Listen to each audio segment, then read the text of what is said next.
اگر آپ اس وقت بہت اداس ہیں اور مایوس ہو رہے ہیں تو فوراً سے یہ دعا پڑھ لیں۔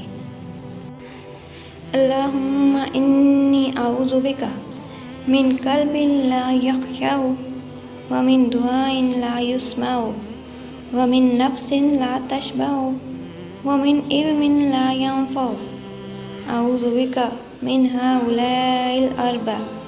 اے اللہ، میں تیری پناہ مانگتا ہوں ایسے دل سے جو ڈرتا نہ ہو، یعنی جس میں خوف الہی نہ ہو، اور ایسی دعا سے بھی تیری پناہ مانگتا ہوں جو سنی نہ جائے، اور اس نفس سے بھی تیری پناہ مانگتا ہوں جو سیر نہ ہو، اور ایسے علم سے بھی تیری پناہ چاہتا ہوں جو فائدہ نہ پہنچائے۔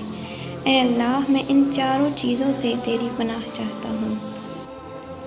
جب ہم اداس ہوتے ہیں تو بہت زیادہ چانسز ہوتے ہیں کہ ہم شیطان کی باتوں میں آ جائیں اور مایوسی کی طرف چلے جائیں۔ ہمیں خود کو ہر صورت اس مایوسی سے بچانا ہے۔ جتنی بھی بڑی اداسی ہے اپنے اللہ کو بتائیں، اسی سے مدد مانگیں۔ اپنے اور اللہ کے درمیان مایوسی کو نہ آنے دیں، ورنہ پھر بہت مشکل ہو جائے گی واپس لوٹنے میں۔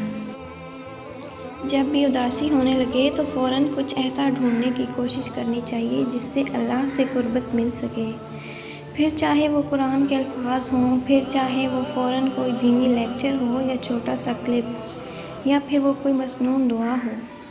ایسی چیزیں جو اللہ کی یاد دلائیں، جو اللہ کو محسوس کروائیں۔ ابھی جو دعا آپ پڑھ کے آئے ہیں اسے دوبارہ پڑھیں اور اس کا ترجمہ پڑھیں، اسے محسوس کریں، اس میں اللہ کو محسوس کریں، اور ساری اداسی بھاگ جائے گی انشاءاللہ۔